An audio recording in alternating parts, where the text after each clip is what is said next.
திக்ர்களையே ஆக சிறந்த திக்ர் அஃதலு திக்ர் லா இலாஹ இல்லல்லாஹ்.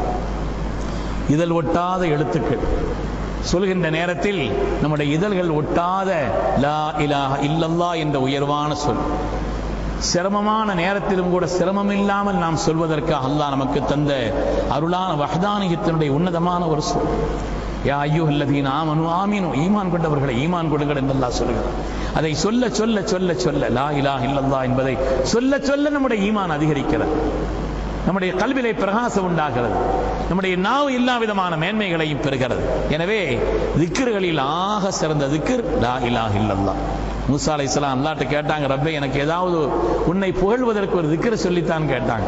அல்லாஹ் சொன்னான் லா இலாஹ இல்லல்லாஹ் அதிகம் சொல்லுங்க. துனியால எல்லாரும் சொல்றாங்களே ரப்பே எனக்கு ஏதாவது தனியா சொல்லித்தாங்கன்னு சொன்னான். அல்லாஹ் சொன்னான், உலகத்தை எல்லாம் ஒரு தராசில் வைத்தாலும் இந்த லா இலாஹ இல்லல்லாஹ் என்ற இந்த வஹ்தானியத்தினுடைய உன்னதமான திருக்கலிமாவிற்கு இணையாக ஒரு வார்த்தை இல்லை என்று அல்லாஹ் சொன்னான். அதனால்தான் மார்க்கம் அதை அஃதலு திக்ர் என்று சொல்லி தருகிறது. அஃதலு திக்ர், திக்ர்களிலே ஆக சிறந்த திக்ர். நான் இன்ஷா அல்லாஹ் நம்ம எல்லாருமா சேர்ந்து ஒரு 33 தடவை லா இலாஹ இல்லல்லாஹ் என்பதை சொல்வோம்.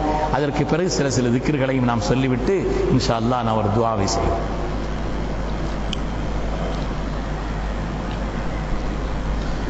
لا إله إلا الله لا إله إلا الله إله إلا الله لا إله إلا الله لا